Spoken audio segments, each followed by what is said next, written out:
After 15 years working at the Department of Justice, I had seen the worst of humanity. Politicians accepting bribes, corporations exploiting workers, housing developers discriminating against minorities. But I had also seen justice prevail time and again.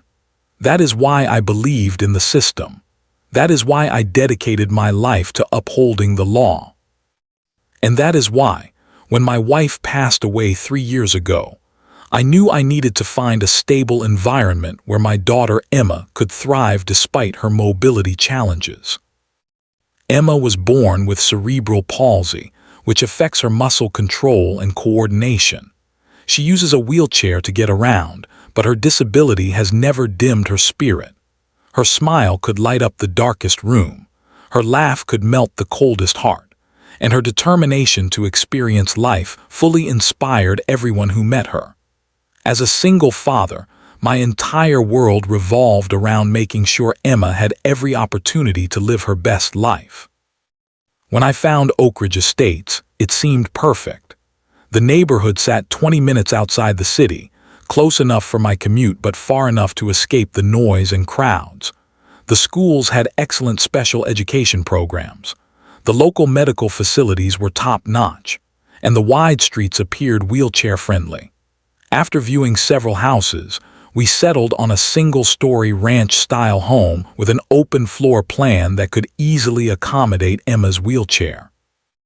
Our first weeks in Oak Ridge Estates were peaceful. Neighbors brought welcome baskets. They invited us to barbecues. They asked thoughtful questions about Emma's needs without making her feel different. I felt hopeful that we had found our forever home, a place where Emma could grow up feeling accepted and valued, a community that understood that diversity makes us stronger, not weaker. Then I met Patricia Winters, the Homeowners Association president. Everyone called her Karen behind her back, though I did not understand why until later. She knocked on our door exactly 2 weeks after we moved in, clipboard in hand, perfect blonde bob not moving an inch despite the summer breeze. She wore a forced smile that never reached her eyes as she presented me with the HOA handbook. "We take our community standards very seriously here in Oak Ridge," she said, her voice syrupy sweet yet somehow cold. "I noticed you have not submitted your exterior paint color for approval yet, and your mailbox does not match the approved design." I explained that we had only just moved in and were still settling. Her smile tightened, eyes narrowing slightly as she peered past me into the house, where Emma was reading in her wheelchair. "We work very hard to maintain property values in Oak Ridge," she continued, her gaze lingering uncomfortably on my daughter. "Some of our residents have invested their life savings into these homes. We cannot allow anything that might affect the aesthetic appeal of our neighborhood." I nodded politely and thanked her for the handbook, already feeling a knot forming in my stomach. As she walked away, she turned back briefly. "By the way, we do not typically allow any visible modifications to homes here. Everything must be approved through proper channels, for the sake of neighborhood standards." The warning was clear, though I did not yet understand its full implications. I flipped through the handbook that evening, stunned by its thickness and the microscopic level of control it described. Everything from grass height to holiday decoration timing was regulated. But I was not worried. I knew housing law. I understood that reasonable accommodations for disabilities were protected. I had no idea then that my professional expertise would soon become my greatest weapon in a battle I never wanted to fight. The first real conflict began when I installed a wheelchair ramp at our front entrance. Emma had been struggling with the 2 small steps, and I wanted her to have independent access to our home. I had spoken with a board member named Thomas who seemed understanding and gave verbal approval. The contractor built a modest wooden ramp, painted to match our house, discreet yet functional. Emma was thrilled with her newfound independence, proudly wheeling herself in and out without assistance. 3 days later, the first violation notice appeared on our door. Unapproved exterior modification, immediate removal required. I was confused, having received verbal approval from Thomas. I called the number listed and left a message explaining the situation. No one returned my call. Instead, a second notice arrived the following day, this one including a daily fine of $50 until the ramp was removed. That weekend, our neighbor Martha from across the street came over with a homemade apple pie. After some small talk, she lowered her voice and glanced around nervously. "I wanted to warn you about Patricia," she said quietly. "She has been president for 6 years, and in that time she has driven out 3 families with special needs children, an elderly couple who needed a stair lift, and a veteran with PTSD who had a service dog. She always finds some violation, some technicality, and she never stops until they leave." My legal training kicked in immediately. That sounds like discrimination. It is illegal under federal housing law. Martha nodded sadly. "We know, but most people cannot afford to fight her. She has connections on the city council. Her husband is wealthy, and she has turned this HOA into her personal kingdom. Those who oppose her suddenly find themselves with violation notices for things everyone does." I thanked Martha for the warning and spent the evening researching the HOA bylaws and federal housing regulations. Armed with this knowledge, I requested a meeting with Patricia to discuss reasonable accommodations for Emma.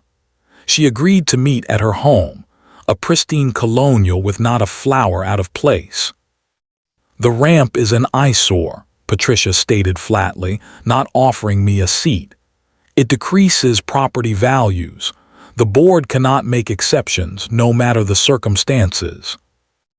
Under the Fair Housing Amendments Act, reasonable modifications for persons with disabilities must be permitted," I explained calmly. "The law supersedes HOA regulations." Patricia's face hardened. "Those laws do not apply here. This is a private community with standards. Your daughter is your responsibility, not ours. If you cannot maintain your property according to our covenants, perhaps Oak Ridge is not the right place for you." I maintained my composure, though my blood boiled at her dismissive attitude. "I am not asking for permission, Patricia. I am informing you of my legal rights and my daughter's rights. The ramp stays." Her eyes narrowed dangerously. "We shall see about that. The board will be discussing this matter at our emergency meeting next week. I suggest you prepare to either remove that monstrosity or face the consequences." Walking home, I noticed a car parked across from our house. Inside sat Patricia, camera in hand, photographing our property. When she saw me notice her, she drove away quickly. That night, Emma asked me a question that broke my heart. "Dad, why does the angry lady keep coming to our house?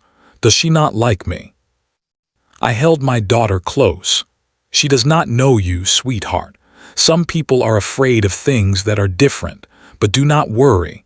I will not let anyone make you feel unwelcome in our home."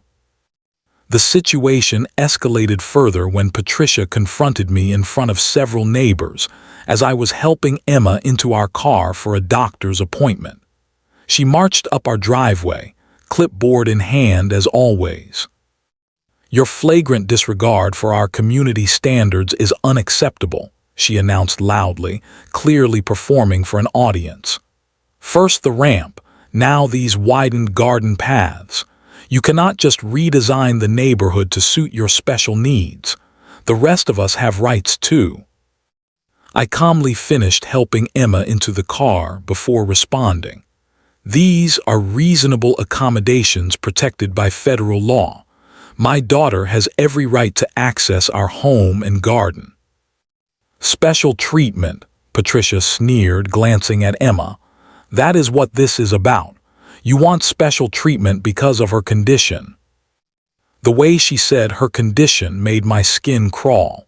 Several neighbors watched from their yards, some looking uncomfortable but none intervening. I knew then that this conflict was just beginning, and that Patricia was not going to back down easily. Neither was I. The community center hummed with tense energy as residents filed in for the emergency HOA meeting. I arrived early, carrying a leather portfolio containing relevant legal documents, federal housing regulations, and a formal request for reasonable accommodations. Emma had wanted to come, but I felt it best to spare her from what might become an unpleasant confrontation. Patricia sat at the head table, flanked by 4 board members who looked uncomfortable but compliant. She wore a navy blue blazer with a gold brooch, her posture rigid as she shuffled papers importantly. I took a seat in the front row, nodding politely to neighbors who offered sympathetic smiles. "Order, please," Patricia called out at exactly 7:00 p.m., tapping her gavel with unnecessary force. "We have an agenda to complete, starting with new violation reports and ending with the special issue of unauthorized modifications at 45 Maple Street." I listened patiently through 40 minutes of discussions about improper trash can placement and unapproved garden gnomes.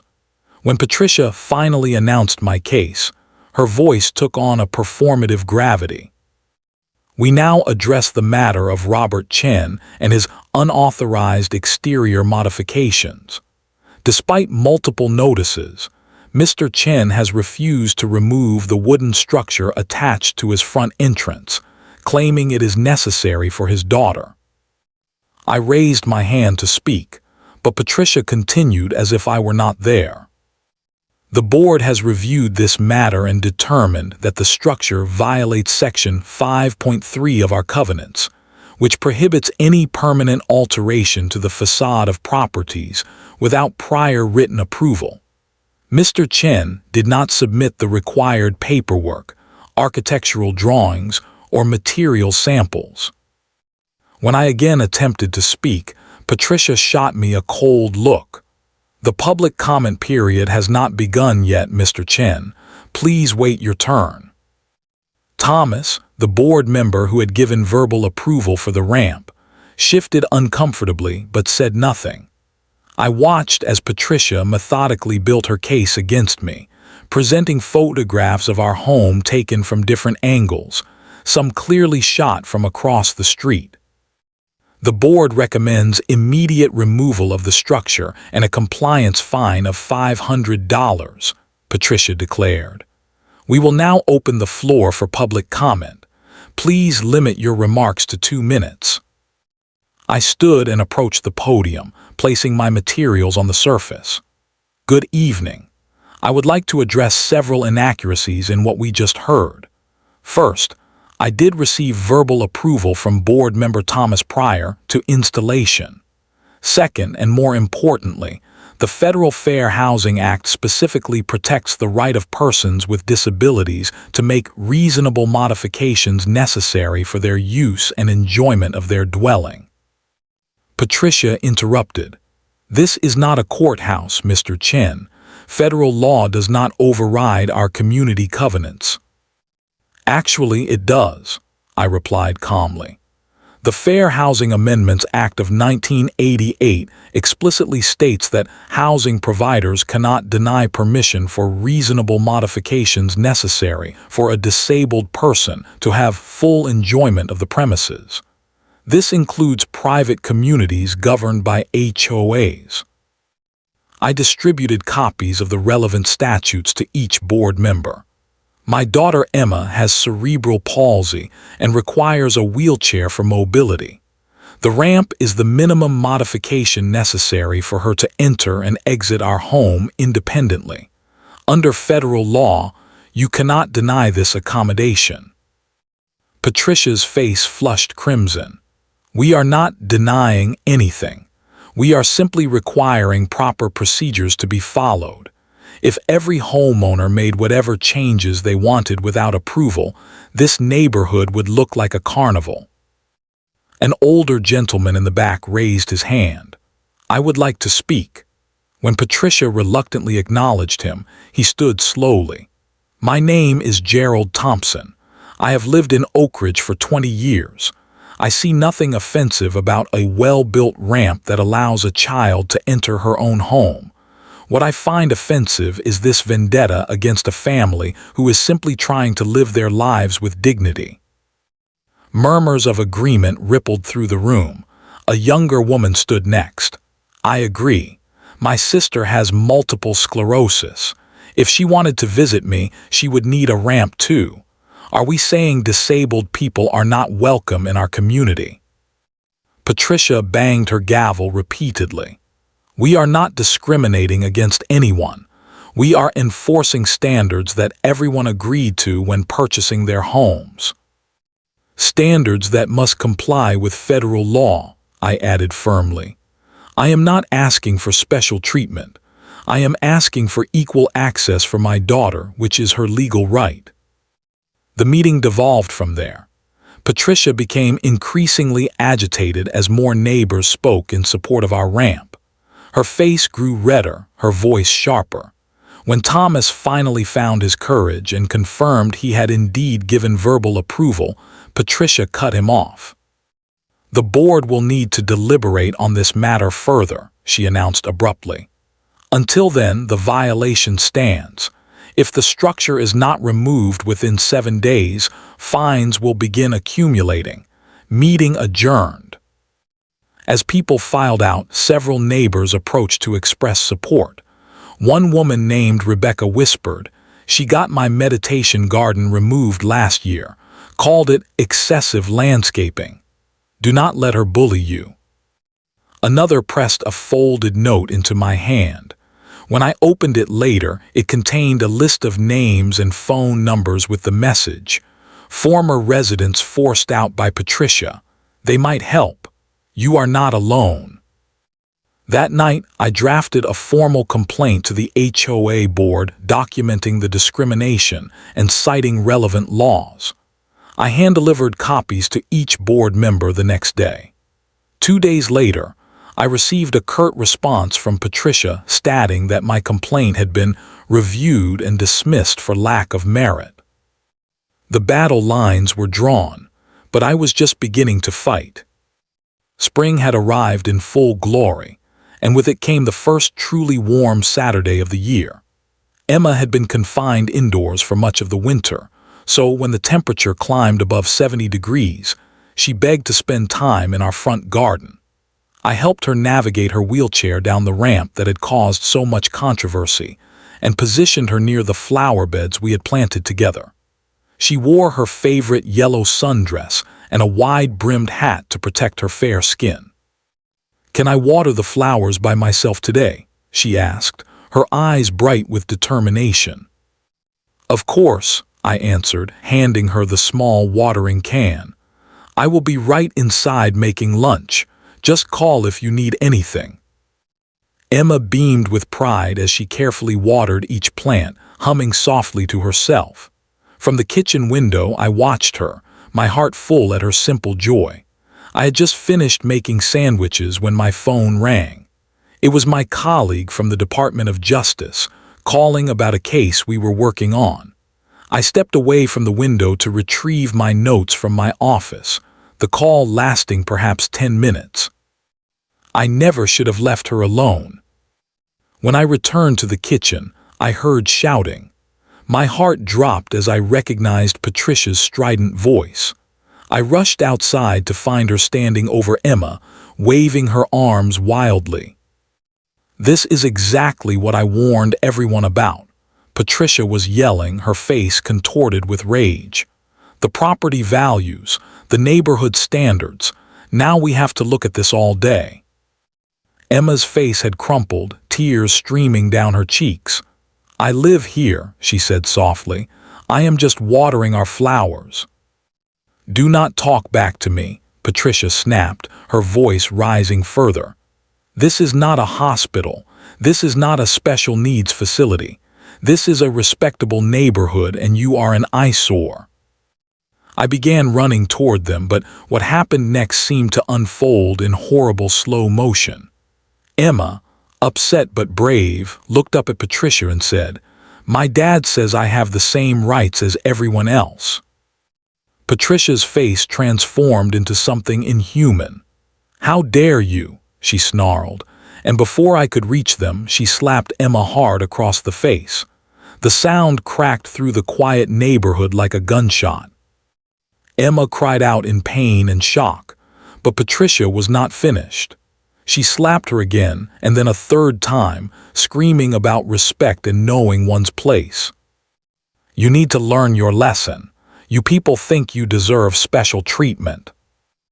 I was almost there when our neighbor Michael from next door sprinted across his lawn and inserted himself between Patricia and Emma. He was a retired firefighter, a large man with a gentle demeanor who now positioned his body as a shield for my daughter. "What the hell are you doing?" he shouted at Patricia, his voice trembling with shock. "She is a child in a wheelchair." Patricia stepped back, suddenly aware of witnesses. Other neighbors had appeared on their porches, drawn by the commotion. Someone was already on the phone, presumably calling the police. "She was destroying community property," Patricia said, her voice shifting to a defensive tone. "Throwing dirt everywhere. I was simply redirecting her behavior." I finally reached Emma, falling to my knees beside her wheelchair. The left side of her face bore 3 distinct red marks in the shape of a hand. Her lip was bleeding slightly where it had caught on her teeth from the force of the slaps. But worse than the physical marks was the look in her eyes, confusion, hurt, and a type of fear I had never wanted her to experience. "Daddy," she sobbed, reaching for me. "Why does she hate me so much? What did I do wrong?" I gathered her carefully into my arms, mindful of not disturbing her position in the wheelchair. "You did nothing wrong, sweetheart. Nothing at all. You are perfect just as you are." Over Emma's shoulder, I locked eyes with Patricia, who had already begun constructing her defense to the small crowd gathering around us. "She was vandalizing the flower beds," Patricia insisted, though the only evidence was the small watering can now tipped over on the ground. "Those plantings are not approved varieties anyway, and she was being disrespectful when I tried to explain the rules." Police sirens wailed in the distance, growing louder. Michael placed a steady hand on my shoulder. "I saw everything," he said firmly. "So did Diane across the street. She got it on her security camera. We will make statements." The police arrived within minutes. 2 officers, a man and a woman, approached with professional caution. The female officer, Officer Ramirez according to her nameplate, knelt beside Emma while her partner spoke with witnesses. "Hi there," Officer Ramirez said gently. "Can you tell me what happened?" Through tears, Emma explained how she had been watering flowers when the angry lady came and started yelling at her. She described the slaps in the simple, direct language of a child, each word driving the stake of rage deeper into my heart. Officer Ramirez documented the marks on Emma's face, taking photographs with a department-issued camera. Her partner collected statements from Michael and Diane, who had indeed captured part of the incident on her doorbell camera. When they approached Patricia, she had composed herself into a picture of indignant righteousness. "I am the president of this homeowners association," she announced, as if this granted her immunity. "That man has been violating our covenant since he moved in. His daughter was destroying community property, and when I attempted to stop her, she became belligerent. I merely redirected her face away from me." "You struck a child," Officer Ramirez stated flatly. "A disabled child, multiple times." "I did not know how else to control the situation," Patricia replied, her voice honeyed with false concern. She was not responding to verbal corrections. The officers exchanged a look I recognized from my years working with law enforcement, the silent communication that says, "This person is lying."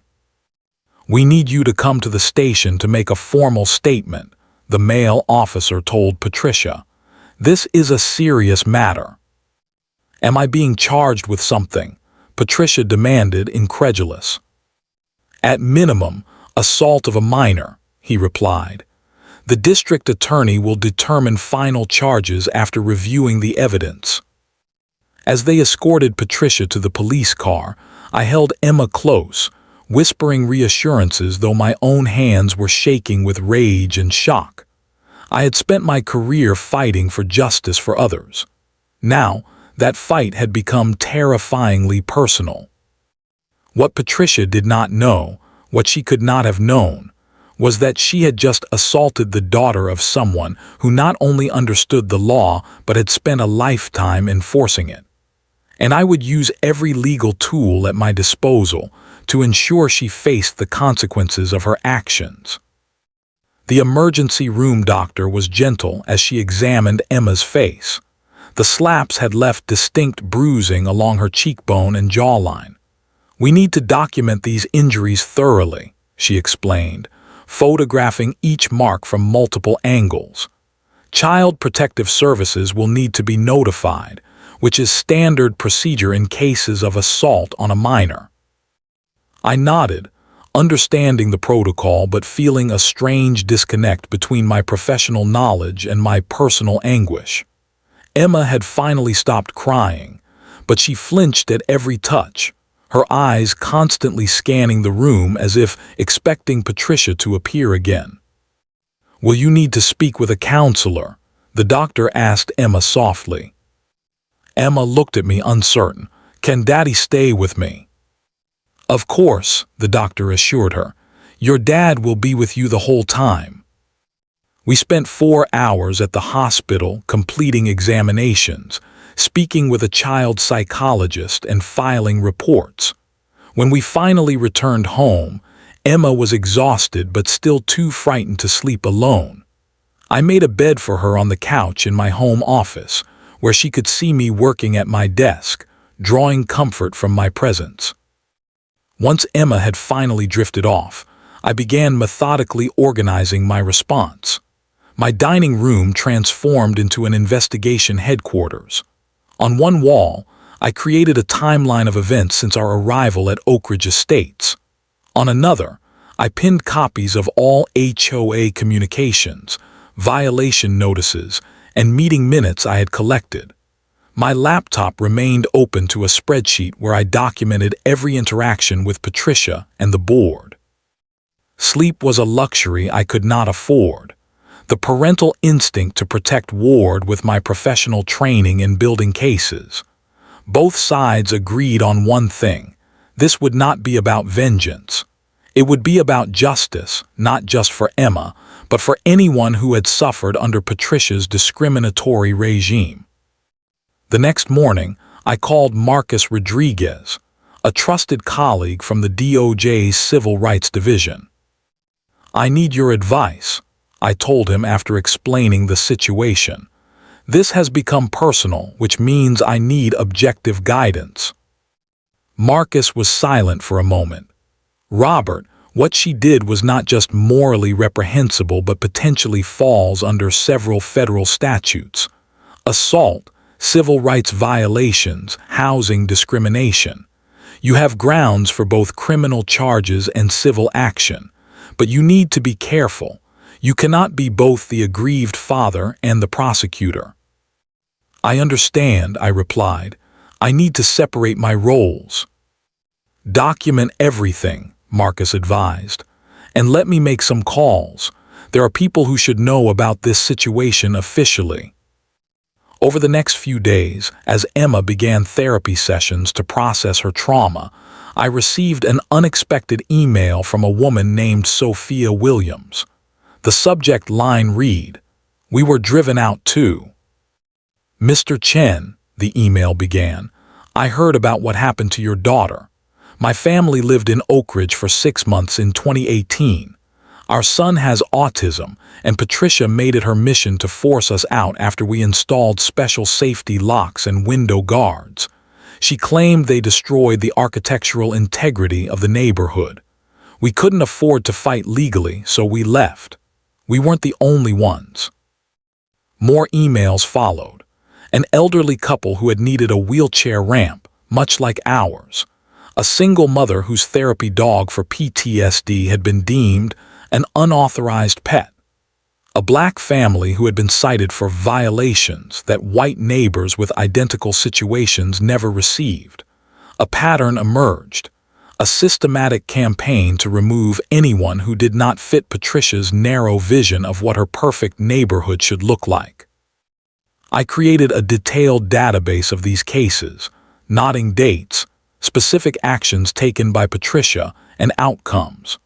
I conducted phone interviews with former residents, recording their testimonies with permission. I requested housing discrimination complaints filed with the county and discovered 3 formal complaints against Oak Ridge Estates that had been settled quietly with non-disclosure agreements. Emma's therapist reported that she was experiencing nightmares and anxiety about going outside. She keeps asking why the lady hated her so much, the therapist told me. She is struggling to understand why someone would hurt her for being in a wheelchair. That night, I held my daughter as she cried herself to sleep. I promised her that Patricia would never hurt her again, that we would not be forced from our home, that justice would come. But as I made these promises, I also made a decision. This would not be handled through backroom deals or quiet settlements.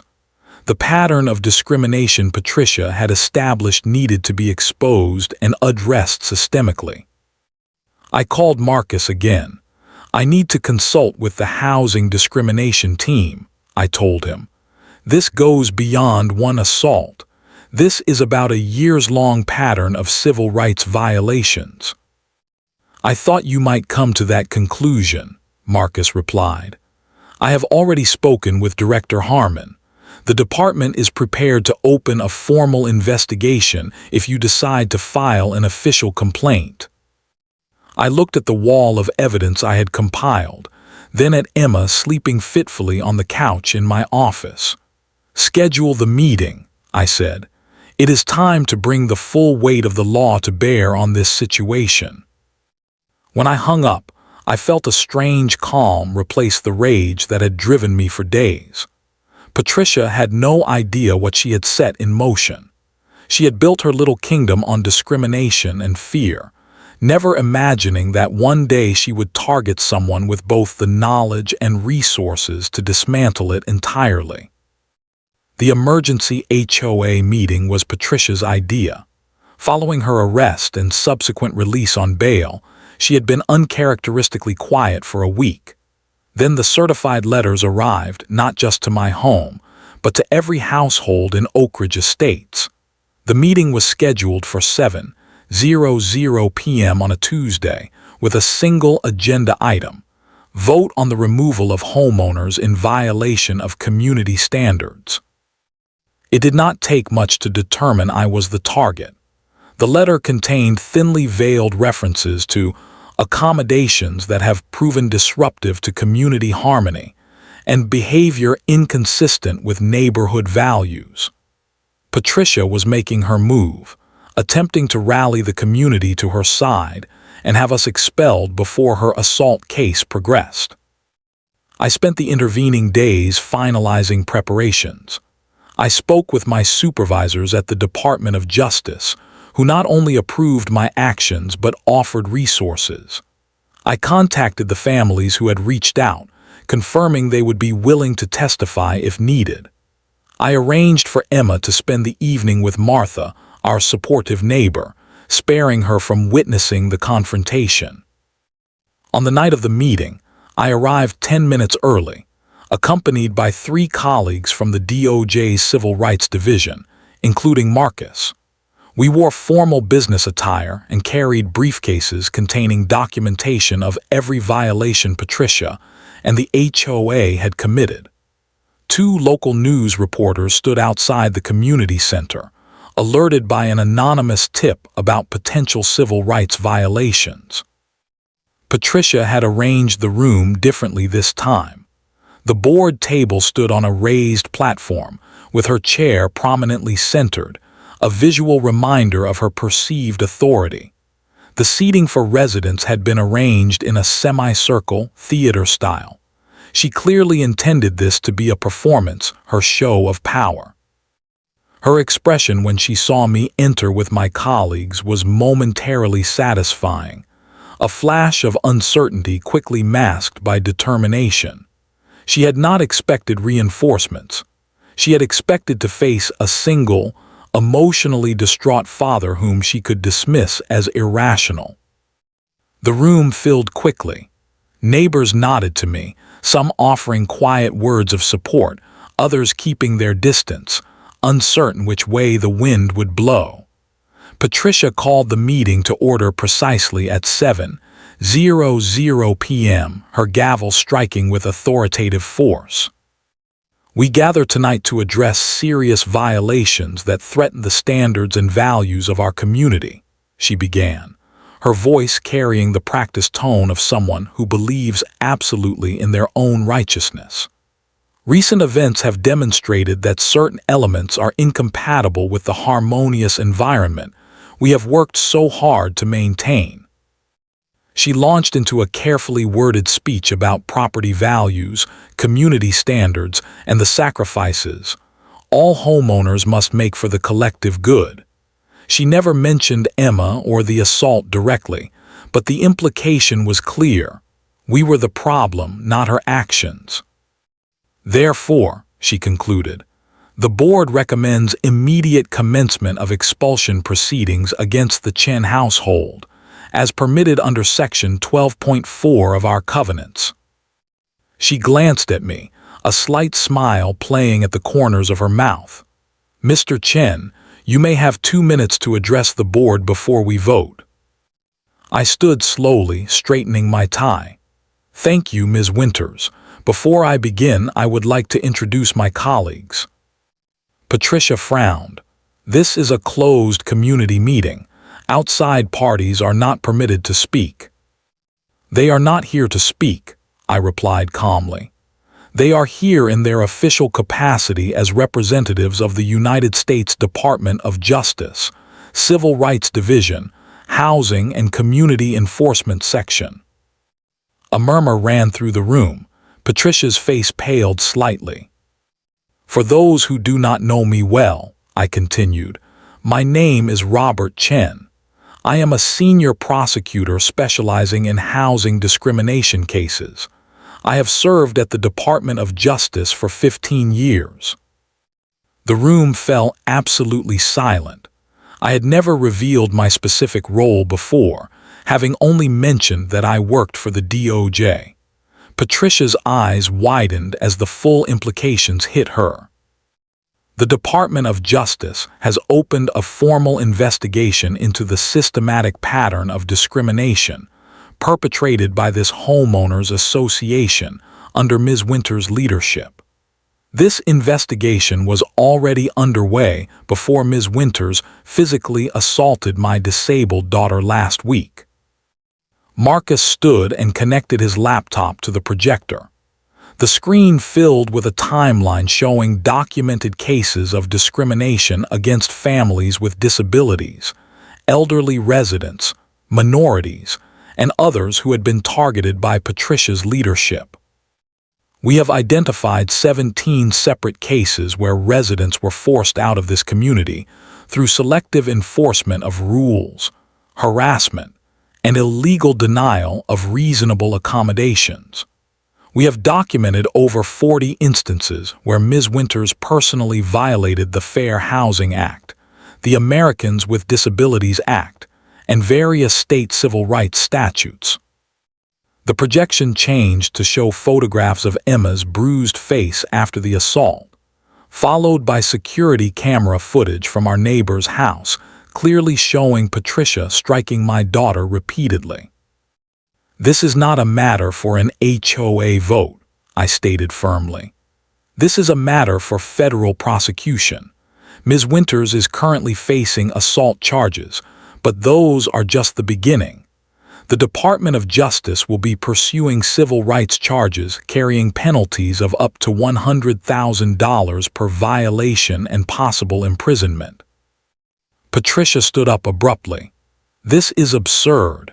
You cannot come into our meeting and threaten us with government action. The HOA is a private entity with its own rules. No private entity is exempt from federal law, I replied. Your rules cannot supersede the constitutional and civil rights of residents. Every board member who participated in these discriminatory actions could potentially face charges as well. The board members exchanged alarmed glances. Thomas, the member who had approved our ramp, raised his hand hesitantly. I would like to make a motion, he said. I move that we immediately suspend Ms. Winters from her position pending the outcome of these investigations. Patricia turned to him, betrayal flashing across her face. You cannot do that. I built this community. No, I corrected her. You did not build this community. You terrorized it. You turned neighbors against each other. You used your position to discriminate against anyone who did not fit your narrow definition of acceptable. I turned to address the entire room. This is not about my family alone. This is about everyone who has been silenced, everyone who has been forced out, everyone who has lived in fear of becoming Patricia's next target. The law exists to protect all citizens, and no one is above it, not even an HOA president. The vote to suspend Patricia was unanimous. As she was escorted from the podium, still protesting loudly, I felt no satisfaction, only the somber knowledge that justice, while sometimes slow, was finally in motion. The federal investigation into Oak Ridge Estates HOA took 6 months to complete. During that time, our community underwent a transformation that few could have predicted. With Patricia suspended and later removed from the board, neighbors began speaking to each other again. Secret grievances surfaced. Hidden alliances dissolved. The fear that had kept so many silent gradually gave way to cautious hope. Patricia faced multiple criminal charges: assault of a minor, civil rights violations, conspiracy to commit housing discrimination, and obstruction of justice when investigators discovered she had destroyed HOA records. Rather than face trial, she eventually accepted a plea deal that included community service, significant financial penalties, and a prohibition from serving on any HOA board or similar position of authority. I took no pleasure in her downfall. Justice is not about vengeance but about correction, restoring balance and ensuring protection for those who have been wronged.